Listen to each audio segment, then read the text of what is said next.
Welcome to the Hidden Truth Stories channel. Today, we're diving deep into an unexplored historical mystery. The air in Rome, even in the heart of the summer, holds a peculiar ancient chill, a scent of marble dust, cypress, and untold centuries. But nowhere is that chill more profound, more absolute, than within the Vatican walls, specifically beneath the Apostolic Palace, where the great iron-bound doors of the Vatican's secret archives stand sentinel over what many believe to be not just documents, but the very hinges of forgotten human history. And our story tonight begins not with a known fact, but with a whisper, a persistent, unsettling echo that has traveled through generations of archivists, scholars, and a very select few cardinals. The whisper of the 76 terrifying secrets the Vatican is hiding from us. Our protagonist, Dr. Alastair Finch, a man whose life had been a relentless, almost obsessive pursuit of the gaps in the historical record, a kind of scholarly Indiana Jones with a penchant for cryptic Latin and frayed, brittle parchment, found himself drawn to this whisper like a moth to a flame that promised to illuminate not just a corner of history, but the entire subterranean network of human belief and ancient knowledge. Alastair was not a man given to wild conjecture. His credentials from Yale, Oxford, and his tenure at the Metropolitan Museum of Art's Department of Ancient Near Eastern Art lent him a sobriety that his colleagues often mistook for cynicism. But beneath the tweed and the meticulous research lay a heart that truly believed in the capacity of the past to utterly reshape the present. And it was a specific, seemingly innocuous discovery that had set his feet on the path to the Eternal City. A single, fragmented codex recovered from a Coptic monastery in the Egyptian desert, a document dating to the late 3rd century AD, written in a difficult hybridized Greek that spoke in veiled, metaphorical language of a Septuaginta et sex. 76. Truths held by the keepers of the first light. Truths deemed too potent, too dangerous, to be released into the unvarnished daylight of the common world. And the Codex, its final, barely legible passage, indicated that these secrets had been entrusted to the burgeoning bishopric of Rome long before it solidified its temporal and spiritual power. A silent, weighty inheritance passed down from a time when Christianity was just one esoteric cult among many, competing for philosophical dominance against Mithraism, Gnosticism, and the fading Roman pantheon. Alastair's legitimate research into the earliest iconography of St. Peter provided him with the necessary, highly coveted permission to access the inner sanctum of the secret archives, a labyrinthine repository guarded not just by Swiss guards and state-of-the-art security, but by a chilling reverence that seemed to permeate the very air, an invisible force field of history and guarded power. And his daily routine became a solitary, almost monastic existence, poring over microfiche, fragile scrolls, and enormous leather-bound volumes that smelled of oak gall ink and forgotten time, his mind relentlessly ticking, connecting seemingly unrelated threads of data, looking for the tell, the anomaly, the textual hiccup that would confirm the existence of the 76 secrets. And the more he looked, the more he felt an unnatural resistance, a kind of historical friction that suggested someone or some system had been working for millennia to carefully prune the public narrative. He began to notice subtle patterns in the early papal bulls he was examining. Consistent, yet unexplained gaps in the numbering of certain vital documents, entire years where the historical record seemed to simply vanish between the reigns of certain popes, and a recurring, unique cipher, not a language, but a geometric patterning in the watermarks of particularly sensitive documents relating to the Council of Nicaea and the subsequent destruction of the Library of Alexandria. That seemed to be a silent key, a lock without a visible tumbler. The librarian in charge of his section, a man named Father Sorrentino, a rail-thin Jesuit with eyes that seemed to hold the combined wisdom and sorrow of 1,000 years of church history, was polite, helpful, and utterly opaque, a human manifestation of the Vatican's institutional reserve. But Alastair, through months of gentle persistence and shared scholarly passion, slowly began to earn a sliver of the man's trust, a trust he planned to leverage to its absolute limit. One rain-swept afternoon, while examining a trove of medieval maps concerning the Holy Land, Alastair noticed that Sorrentino had briefly left his post, the heavy mahogany desk momentarily unattended, and his heart pounded an ancient rhythm against his ribs as he saw it. A single leather-bound volume, unlike any other in the room, tucked not on a shelf, but inside a small, discreetly locked drawer beneath the desk, its cover entirely unmarked save for an elaborate, interlocking symbol he recognized instantly as the recurring watermark cipher. And knowing this was likely his one and only chance, Alastair, with a precision born of years of practiced archaeological retrieval, used a small, custom-made lock pick he kept for such emergencies, a necessity when dealing with ancient locks, and the drawer clicked open with a near-silent sigh, revealing the book, and inside the paper was not parchment, but a strange, shimmering, almost metallic foil, and the text, written in a clean, elegant hand, was not Latin, Greek, or any known European language, but a highly formalized, beautiful pictographic script he had once seen only in the deepest, most restricted vaults of the British Museum, labeled cryptically as Pre-Sumerian Hypothesis, a language theorized to belong to a civilization predating the known cradles of humanity. The very first page bore the unmistakable header, written in the same, precise pictograms, K76.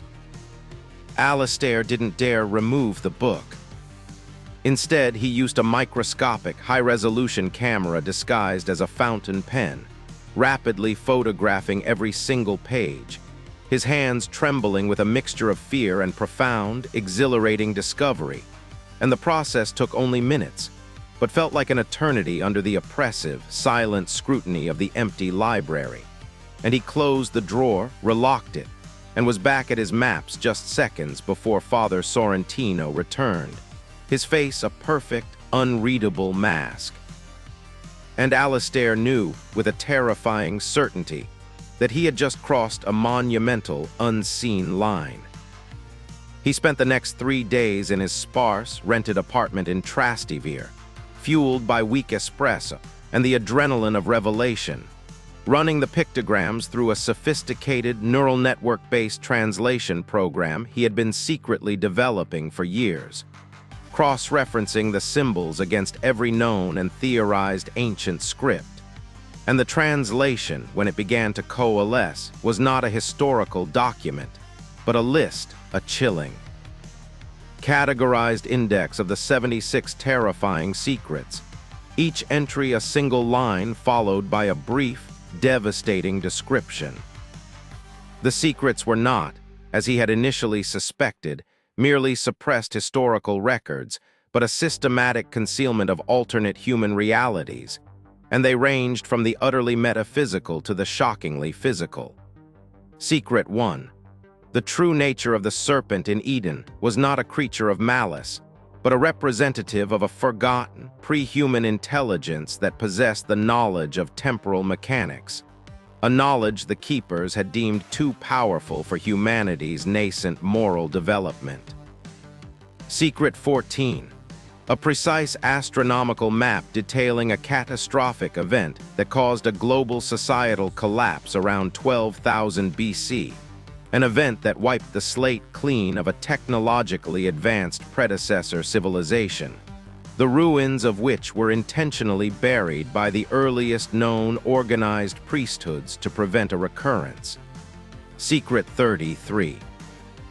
The actual mechanism of the transubstantiation miracle, revealed to be a mastery of subatomic particle manipulation, a form of spiritualized quantum engineering rather than purely divine intervention, hinting at a forgotten science. But it was Secret 76 that stopped his heart, a precise geographical coordinate described not in modern latitude and longitude, but in an ancient system based on the intersection of magnetic ley lines, marking a subterranean vault beneath the Vatican itself, containing, according to the cryptic text, the Chronos Key, a device or object capable of rendering the other 75 secrets not just historical facts, but present manipulable realities. Alistair realized he had not found a historical mystery, but a blueprint for world-altering power. And the terrifying implication was that the Vatican was not just a protector of these secrets, but an active curator of the current world paradigm, consciously maintaining the veil of accepted reality. And his next move had to be flawless, executed with the silence and precision of a ghost. For he knew that Father Sorrentino, or the shadowy organization he represented within the Curia, would soon realize the K-76 book had been compromised. He used his deep knowledge of the Vatican's historical architecture, gleaned from years of studying Renaissance blueprints, to pinpoint the location of the Chronos Key Vault, a forgotten crypt beneath the sprawling, seldom-used apostolic library, accessible only through a disused set of medieval sewage tunnels and a hidden, weight-activated trapdoor known only to a handful of architects, and now to him. Under the cover of a massive, city-wide thunderstorm that rattled the ancient windows of Rome, providing the perfect acoustic and atmospheric cover, Alistair made his descent, equipped with nothing more than a backpack containing specialized climbing gear, a powerful, focused beam flashlight, and the translation of the K-76 document, his heart beating a frantic counterpoint to the distant tolling of a Roman bell. The tunnels were a nightmare of damp, dripping stone and claustrophobic darkness, filled with the foul odor of ancient earth and decay, and he navigated the labyrinth using the magnetic ley line coordinates in the K-76 document, a dizzying, non-Euclidean path that seemed to defy the known layout of the city beneath the city. Finally, after what felt like hours of agonizing crawl, the tunnel opened into a small, dry, perfectly circular chamber, its walls lined with intricate, unfamiliar carvings, not Christian, not Roman, but a cyclopean, star-patterned script that echoed the pre-Sumerian pictograms. In the center of the chamber lay a heavy, circular stone slab, perfectly fitted to the floor, and Alistair found the subtle depression that indicated the weight-activated mechanism, a delicate balance of pressure required to disengage the internal lock. And using a precisely weighted sandbag he carried, he triggered the mechanism, and the slab silently, smoothly, sank into the floor, revealing a set of narrow, winding stairs leading down into a suffocatingly still darkness. He descended carefully, his flashlight beam cutting through the gloom, and the air immediately grew colder, drier, infused with a sharp, metallic tang he couldn't place. The stairs opened into a vast, subterranean cavern, and in the very center, bathed in the strange, phosphorescent glow of the cavern's crystalline walls, was the vault described in Secret 76. It was not a grand treasury, but a simple, unadorned stone pedestal, and resting upon it was the Chronos Key. It was not a key in the traditional sense, but a crystalline object about the size of a man's fist, perfectly hexagonal, its structure shifting and refracting the light into a silent, internal aurora borealis of color. And it pulsed, a slow, deep, resonant thrumming that Alistair felt not through his ears, but deep within his chest cavity, an ancient, cosmic heartbeat. The K-76 text had described its function. It was the focal point of the 76 secrets, the mechanism that rendered the esoteric knowledge into an active, malleable force. a device that could potentially unlock dormant human capabilities, reawaken the forgotten science, or, most terrifyingly, trigger the societal collapse detailed in Secret 14. As Alistair reached out a trembling hand towards the pulsing crystal, a voice, calm, resonant, and utterly devoid of surprise, broke the profound silence of the crypt. "I knew you would follow the thread, Dr. Finch. The thread is, after all, what we leave for those worthy enough to find it." Father Sorrentino stood in the archway of the stairs, not with a weapon, but with an expression of profound, weary resignation. And he explained, without rancor, without apology, that he was not just a librarian, but a member of the Sodalita's Custodes, the Brotherhood of the Keeper, the living embodiment of the organization entrusted with the 76 secrets since the 3rd century AD. And he admitted that the Vatican, the public face of the Church, was merely the shell, the political and spiritual superstructure necessary to maintain the ultimate, hidden purpose, the preservation of the current timeline. And Sorrentino explained that the 76 secrets were not terrifying because they were true, but because humanity, as it currently existed, lacked the collective ethical and moral framework to handle the reality they represented. That releasing the knowledge of time travel, of the ancient apocalypse, of the manipulation of life force, would not lead to a golden age, but to immediate, catastrophic self-destruction. And he confessed that he had intentionally left the K-76 book where Alistair could find it, a final, necessary test. For the Sodalita's Custodes was not a monolithic, cruel organization, but a deeply divided one, split between those who believed the time was eternally not yet to reveal the secrets, and those who believed that the present-day existential threats facing the world, climate change, global conflict, were signs that the time for reckoning was long overdue, and that the only way to save humanity was to unleash the knowledge that would force it to evolve or perish. Sorrentino's voice cracked as he revealed that the Chronos Key was not merely a passive object, but a live, active device constantly absorbing and stabilizing the ambient reality, and that whoever touched it with the full knowledge of the 76 secrets, which Alistair now possessed through the K-76 translation, would become the conduit, the single point of failure or salvation for the world. And Alistair, faced with the ultimate moral paradox, the choice between the comfort of a carefully constructed lie and the terrifying, disruptive truth, saw the history of humanity laid bare before him, a continuous cycle of discovery, hubris, and self-immolation. And he realized that the fear of the 76 secrets was the only thing that had kept them safely locked away for so long. He looked at the pulsing crystal, then at the desperate, aged face of Father Sorrentino. And in that moment, he didn't see an adversary or a jailer, but a man burdened by the weight of 12 millennia of human history, and Alistair made his decision. He did not touch the Chronos Key.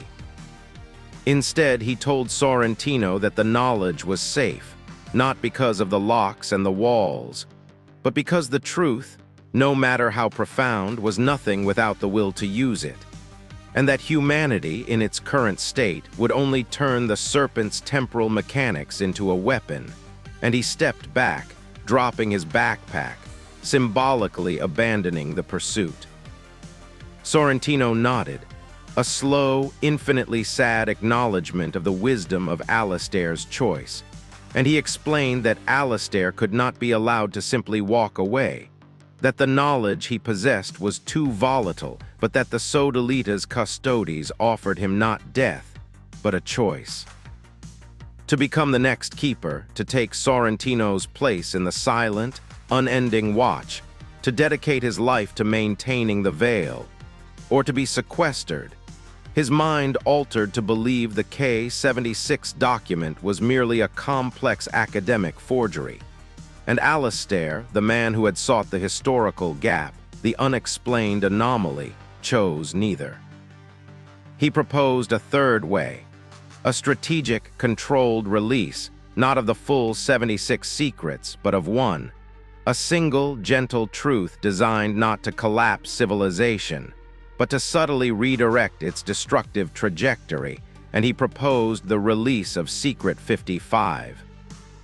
The discovery of an ancient, universally available zero-point energy source, harmless, abundant, and capable of rendering all fossil fuels and nuclear power obsolete overnight. A truth that would destabilize the global economic power structures, yes, but only to save the very planet that was the cradle of the 76 secrets. Sorrentino agreed, a single tear tracking a path through the dust on his cheek, acknowledging that Alistair had found the balance between terrifying truth and necessary hope. And in the weeks that followed, Alistair Finch seemingly vanished from the academic world, his disappearance noted only by a brief, highly contested footnote in the Roman newspapers.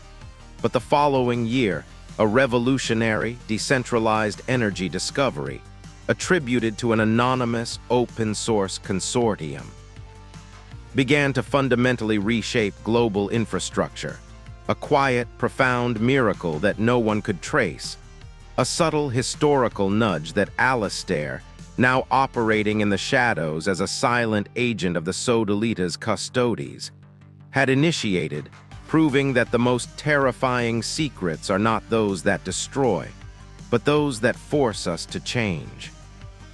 The Vatican still holds the Chronos key, and the 75 remaining secrets, but now, deep within the secret archives, a new keeper watches, waiting for the time when the final, terrifying truth can be safely revealed.